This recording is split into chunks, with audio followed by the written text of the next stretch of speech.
So it's almost swarm season where we're at, and I thought I'd get a couple of hives together that maybe we could transfer some swarms to. And I pulled out some frame that had drawn out cone on it that I've had in my shed probably for about 10 years. And any of you that raise honeybees or know anything about honeybees, you know wax moths are just horrendous.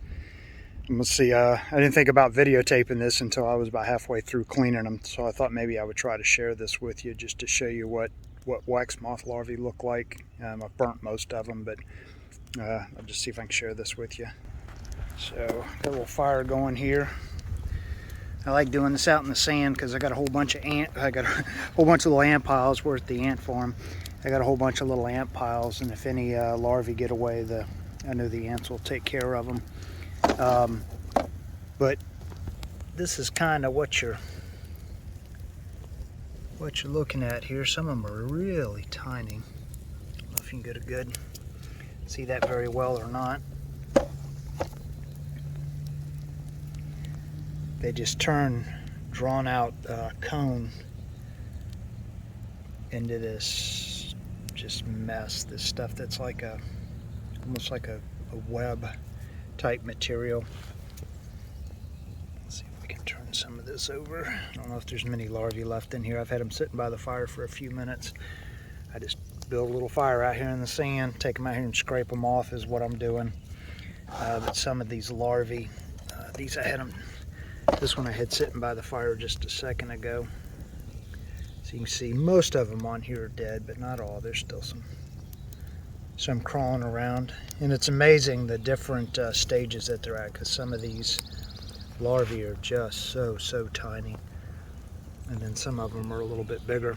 But anyway, what I do is I take and get a little fire going, scrape all the junk off into the fire, and then I take a propane torch and I just heat up everything else, heat up the frame so I don't burn them all the way. I'll just scrape all that off into the fire with a scraper, just to try to save the frames and foundations. I know a lot of people say it's not even worth trying to save them, just burn the whole thing. And yeah, anyway. So in the middle of that last video, the camera shut off. I got too close to the fire and it warmed up my phone. It's in a black case, but I just wanted to have a couple of final thoughts on this thing. So some of the foundation I just burn. If it has too much stuff in it, too much of a mess, not worth it, I just burn it. There's a couple of frames that I'll burn also. And I just want to give you an example of something. Flip the camera back around here. Where you put the foundation into the frames, there's a track there. And that's what the foundation slips into. There's one at the top of it, and there's one at the bottom of it. Problem is those wax moth larvae will get down into those grooves. And like this frame has a lot of propolis built up on it. And so I don't know how efficient it is to try to get that out versus just burning it. Now for my frames, what I do once I clean off everything, get rid of what I don't think is salvageable. Let me switch the camera back around. Once I get down to what I think isn't salvageable anymore, get rid of everything, then I'll take the rest and I actually stick it in the freezer. Some people will tell you just stick it in the freezer for a couple of days and pull it back out. My thought on that, agree or disagree, it doesn't matter. My thought on that is there's a lot of insect larvae that can survive over winter months. So just by sticking it in the freezer for a couple of days or a couple of months or even a year, I really don't think kills all of them. It'll kill some for sure, but some of them, they'll ride out that winter. And so then as soon as it warms up, they hatch back out. So I would suggest if the only method you're going to use to kill any kind of insects or bugs or whatever that's on your frames and you're going to freeze them, that's the only way that you're going to do it, is put them in the freezer, leave them in there a day, a couple of days, whatever it is, let it kill what it's going to kill, pull them out, let them sit for a couple of days, get back up to room temperature, you know, whatever might be in there that thinks, okay, it's springtime now, let me hatch out, then stick them back in the freezer. I would freeze them at least twice, maybe 3 or 4 times, unless you're in a hurry to get them. I'm wanting to put, I'm going to put some hives up in a tree. I'm going to use what I got right now. All I have is some deep body frames that I'm going to put up in a tree somewhere. I don't have a nuke.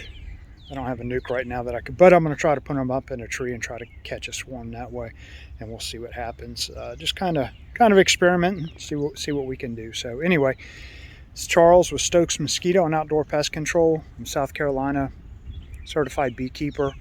I don't claim to know everything, but the important thing is that I have a great respect and admiration for our pollinators, whether it's honeybees or butterflies, or even some of our native pollinators, wasps and ground bees and those type of things. So we're always trying to do something to give back into the environment.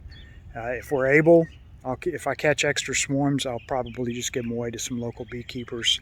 I think catching feral hives, you have a better chance of survival than if you're buying packaged bees from one of the suppliers.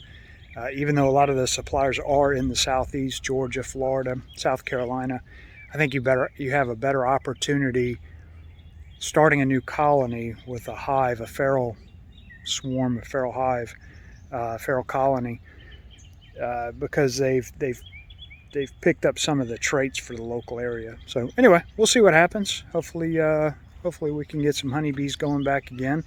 This is all because in 2013 I was gone for about 3 weeks, and all my hives got wax moths in them, and it just completely destroyed them. And I took all the frames, I took everything, and I put them in the freezer, and I took them out and I put them back in the freezer, and then I stuck them all in my shed until I could get around to trying to catch more swarms. Those were all package bees that I started out with. Anyway, I froze the frames, I did all that stuff, I wrapped them up in trash bags and taped them up nice and tight, and the wax moths still got into them. They could eat through the trash bags, I guess, I don't know. But anyway, so we're kind of starting from ground zero. We hadn't had any active beehives here in a couple of years. We caught a swarm about 2 years ago and put it in a box, but ants got in there and just ate the thing up. So we'll have to make provisions for that this year. So anyway, until next time, we'll try to get some more video up here if we're able to catch any swarms, and we'll let you know. So until then, enjoy your outdoors.